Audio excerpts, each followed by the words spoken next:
Dobrý den, dámy a pánové.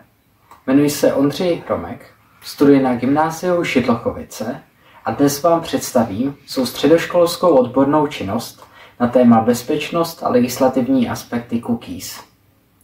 Jak vznikl nápad na tuto práci? Jednou jsem jel autem se svou rodinou a v rádiu ohlašovali změnu právě legislativy cookies. Ale co vlastně jsou? To mi nikdo vysvětlit nedokázal. Po krátkém vyhledávání jsem zjistil, že je to mnohem větší téma, než jsem očekával, a zároveň by si zasloužilo více pozornosti. A proto jsem se s tímto tématem zabýval ve své práci, kterou jsem rozdělil do 2 částí. A to na teoretickou a praktickou. Cíle v teoretické části jsem se vytyčil 2.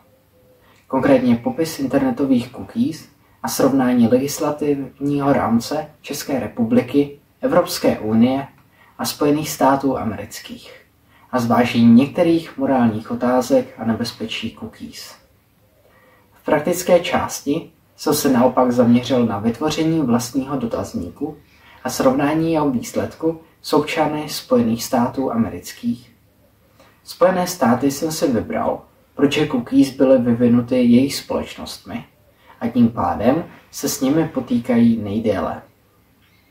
I přes původní 2 cíle se moje práce rozrostla o několik dalších myšlenek, tedy kromě jejich zmíněné legislativy a technických specifikací, skládajících se ze vzniku, funkce a potenciálního nebezpečí, informuji i o pravidlech souhlasu a některých etických otázkách, které vyvolávají.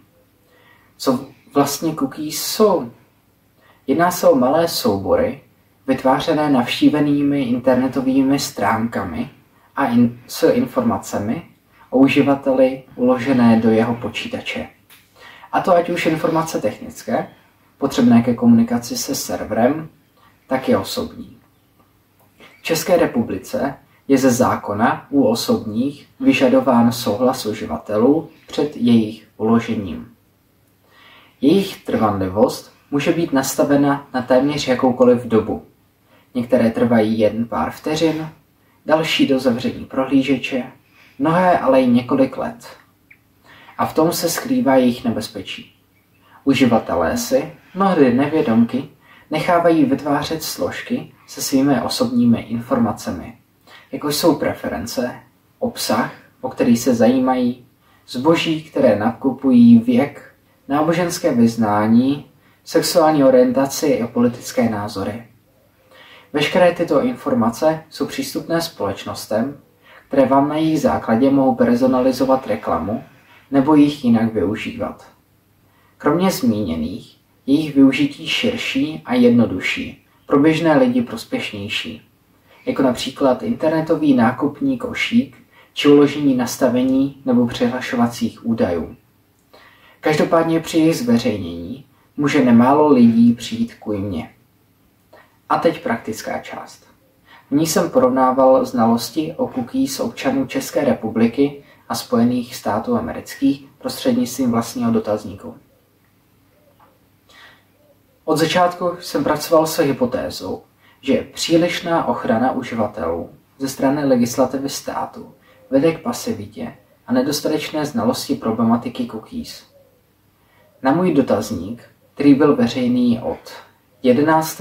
listopadu 2024 do 11. ledna 2025, odpovědělo dohromady 75 lidí, různých úrovní vzdělání i věku. Pro zjištění skutečných znalostí respondentů jsem zvolil kombinaci uzavřených, ale i otevřených otázek.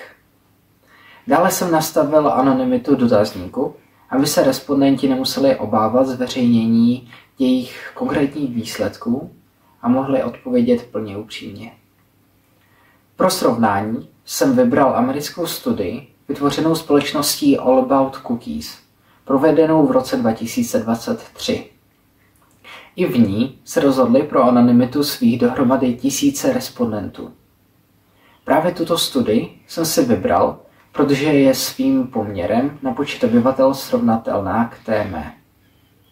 Dotazníky jsem porovnával na základě 3 společných otázek. A to, do jaké míry se respondenti domnívají, že rozumí pojmu cookies, do jaké míry uživatelé upravují přednastavené podmínky cookies společnostmi a také, do jaké míry respondenti ví, za jakými účely se cookies ukládají a jaké informace mohou poskytovat různým společnostem. Z výsledků mi vyšly větší znalosti o problematice cookies u českých respondentů. Jak můžete vidět na grafu, v množství správných odpovědí vůči těm nesprávným vede český dotazník u každé otázky, i když jen mírně. Usuzuji, že se tak stalo díky právnímu rámci Evropské unie a České republiky. Na jejich území, na rozdíl od většiny Spojených států amerických, je právě povinnost požadovat souhlas před uložením cookies. Toto nepřestávající připomínání problematiky pomocí vyskakovacích oken nebo bannerů, které se používají nejčastěji, podle mě vede k alespoň mírnému seznámení s problematikou. Horší výsledky u americké studie přisuzují absenci větší regulace a principu opt-out. Výsledky porovnání dotazníků tak vyvrací mou prvotní hypotézu. Ochrana ze strany státu nejspíše naopak zvyšuje kontakt s cookies. Svou práci mohu dále doporučit všem lidem zajímajících se o problematiku cookies, či komukoli, kdo by se chtěl dozvědět něco o svém soukromí na internetu. Málo kdo ví, co cookies vlastně jsou, ale za to se s nimi každodenně setkává většina obyvatelstva a jsem si jistý, že i vy. Málo kdo věnuje pozornost, jak mohou cookies narušit jejich soukromí.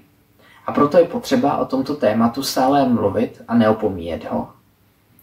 Na mou práci by bylo možné dále navázat v tématech morálních aspektů, budoucím vývoji či jejich nebezpečí. Na závěr bych ještě chtěl poděkovat profesorkám Zuzaně Mizelníkové a Evě Kadlecové za podporu a samozřejmě vám za pozornost.